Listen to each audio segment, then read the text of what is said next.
নজর রাখবো পরবর্তী সংবাদে। করইমুড়া দ্বাদশ শ্রেণী বিদ্যালয়ে মিড ডে মিলের ছাউনি সহ জঙ্গলে ভয়াবহ অগ্নিকাণ্ড, কিন্তু এই অগ্নিকাণ্ডের কিভাবে সূত্রপাত তা এখনো পর্যন্ত অস্পষ্ট। তবে বিশালগড়ের করইমুড়া দ্বাদশ শ্রেণী বিদ্যালয়ে মিড ডে মিলের রান্নাঘর সহ পাশে থাকা জঙ্গলে ভয়াবহ অগ্নিকাণ্ড। ঘটনাস্থলে বিশালগড় অগ্নিনির্বাপক দপ্তরের একটি ইঞ্জিন পৌঁছায় শুক্রবার বিকেল 5টা নাগাদ। জানা গেছে কিবা কারা করইমুড়া দ্বাদশ শ্রেণী বিদ্যালয়ে মিড ডে মিলের রান্নাঘরের পাশে জঙ্গলে আগুন লাগিয়ে দিয়েছে। আগুনে লেলিহান শিখা মিড ডে মিলের রান্নাঘরের ছাউনি গ্রাস করে ফেলেছে। এলাকাবাসী দেখতে পেয়ে দ্রুত খবর দেয় বিশালগড় অগ্নি নির্বাপক দপ্তরে। মুহূর্তের মধ্যে গোটা ঘটনাকে কেন্দ্র করে এলাকায়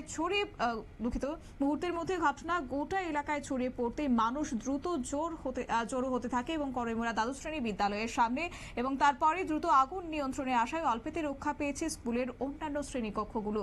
কি রয়েছে বক্তব্য শুনুন।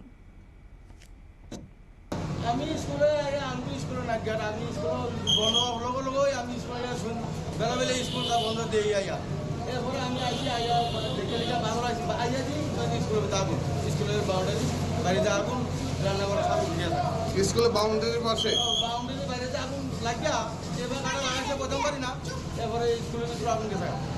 কোন স্কুলের মধ্যে আগুন গেছে? কলমুড়া স্কুল। এখন ফায়ার সার্ভিস আইছে? এরপরে ফায়ার সার্ভিস ফোন করছি, থানা ফোন করছি, এরপরে ফায়ার সার্ভিস আইছে। কি নাম এই জায়গাটা? এটার নাম করিমুড়া। আপনার নাম? আমার নাম জলিল মিয়া। আপনারা শুনলেন সংশ্লিষ্ট ব্যক্তির বক্তব্য। অবশ্য ধারণা করা হচ্ছে যে বিভিন্ন নেশায় আসক্ত হয়ে পড়ে থাকা এলাকারই কিছু নেশাগ্রস্ত যুবক এই অগ্নিকাণ্ডের ঘটনায় জড়িত রয়েছে বলে খবর। তবে কার্যত সেটাই জানিয়েছে, এবং সে সঙ্গে নেশাগ্রস্ত হয়ে একাংশ যুবক সেই এলাকাতে পড়ে থাকে, যার ফলে একাংশদের অভিমত সেটাই যে হয়তোবা তারা সেই সঙ্গে যুক্ত রয়েছে।